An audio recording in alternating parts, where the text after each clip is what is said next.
Islamic friendly gym അടുത്ത വിവാദം. ഈ ഇസ്ലാം എന്ന് പറയുന്ന ഒരു സംഭവം ഈ ഫ്രണ്ട്ലി ജിമ്മിന്റെ മുന്നിൽ ഉണ്ടായിരുന്നില്ല എന്നുണ്ടെങ്കിൽ ഇത്രയും വിവാദം ഉണ്ടാവത്തില്ലായിരുന്നു. ഇതില് വേറൊരു സൈഡ് ആരെങ്കിലും ചിന്തിച്ചു നോക്കിയിട്ടുണ്ടോ? ഇയാള് ജിമ്മ് നടത്താൻ ഉദ്ദേശിച്ചിട്ടുള്ള സ്ഥലത്ത് അല്ലെങ്കിൽ ആ ജിമ്മുള്ള സ്ഥലത്ത് മെജോറിറ്റി മുസ്ലിംസ് ആണ് ഉള്ളത്.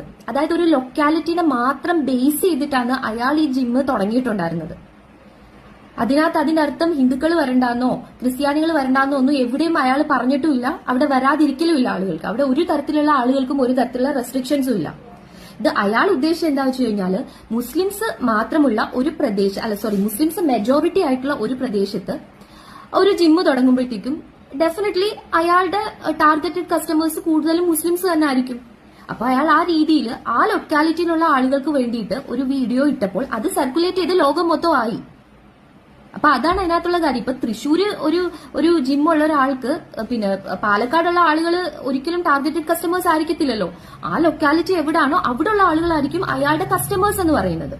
അപ്പൊ അത് റിലേറ്റഡ് ആയിട്ടാണ് അയാൾക്ക് ക്വരീസ് കാര്യങ്ങളൊക്കെ വന്നു കഴിഞ്ഞപ്പോ കംഫർട്ട് അല്ല മിക്സ്ഡ് ആയിട്ടുള്ള ഇതിൽ അപ്പൊ അയാൾ മിക്സ്ഡ് ആയിട്ടുള്ള ഒരു ഇത് തുടങ്ങി. ഇപ്പൊ എല്ലാരും അവനവന്റെ ബിസിനസ് പ്രൊമോട്ട് ചെയ്യുന്നത് കൂടുതലും സോഷ്യൽ മീഡിയ വഴിയല്ലേ. അപ്പൊ അത് തന്നെ അയാൾ ചെയ്തിട്ടുള്ളൂ. വിവാദമായി കഴിഞ്ഞപ്പോഴത്തേക്കും അതിനകത്ത് ഇസ്ലാം എന്ന് പറഞ്ഞൊരു സംഭവം പൊങ്ങി വന്നു, അത്രയേ ഉള്ളൂ.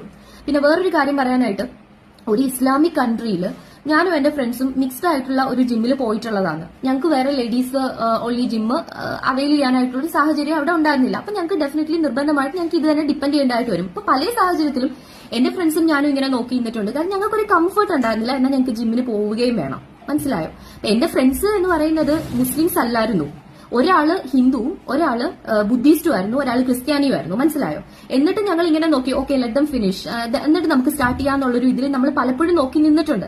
അപ്പൊ ഇത് ഓരോരുത്തരുടെ കംഫർട്ടബിലിറ്റിയാണ്. മതം എന്നുള്ളതല്ല അവിടെ വരേണ്ടത്, ഓരോരുത്തരുടെ കംഫർട്ടബിലിറ്റിയാണ്. ചിലർക്ക് മിക്സ്ഡ് ആയിട്ട് പോകാനായിരിക്കും താല്പര്യം, ചിലർക്ക് അല്ലാത്തതായിരിക്കാം.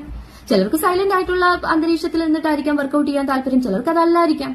അപ്പൊ അത് ഓരോരുത്തരുടെ ഓപ്ഷനാണ്. അപ്പൊ അങ്ങനെ കസ്റ്റമൈസ് ആയിട്ടുള്ള ഒരു ജിമ്മ് അതേ അയാൾ ഉദ്ദേശമുള്ളൂ. അയാളുടെ ലൊക്കാലിറ്റിയിൽ മുസ്ലിംസ് കൂടുതലുള്ളതുകൊണ്ട് ഇസ്ലാമിക് എന്ന് പറഞ്ഞിട്ടൊരു വാക്ക് വന്നുപോയി. അതാണ് ഇത്രയും വിവാദത്തിന് കാരണമായത്. മനസ്സിലായോ? അപ്പോ ഇൻസ്റ്റാഗ്രാമിൽ ഒരു വീഡിയോ ഇടുമ്പോഴത്തേക്ക് അത് ആ ലൊക്കാലിറ്റിയിൽ മാത്രം ഒതുങ്ങി നിൽക്കില്ല. അത് സർക്കുലേറ്റ് ചെയ്യുമ്പോൾ പല സ്ഥലങ്ങളും പല രാജ്യങ്ങളിലും ഒക്കെ ആയിട്ട് അതിങ്ങനെ കറങ്ങി നടക്കും. അപ്പോ അയാൾ പെട്ടു, ചുരുക്കി പറഞ്ഞാല്. അതിന്റെ അർത്ഥം അവിടെ ഹിന്ദുക്കൾക്ക് വരാൻ പറ്റില്ലെന്നോ ഹിന്ദുക്കൾ അവിടെ വരുന്നില്ല എന്നോ അല്ല അതിന്റെ അർത്ഥം. ക്രിസ്ത്യാനികൾക്ക് വരുന്നില്ല എന്നോ അവരവിടെ വരുന്നില്ല എന്നോ അല്ല അതിന്റെ അർത്ഥം. അപ്പൊ ഒരു വിവാദം ഉണ്ടാക്കുമ്പോൾ കുറച്ച് ലോജിക്കായിട്ടും കൂടെ ചിന്തിച്ചു കഴിഞ്ഞാൽ പല പ്രശ്നങ്ങളും ഒഴിഞ്ഞു പോവാൻ പറ്റും. Thank you.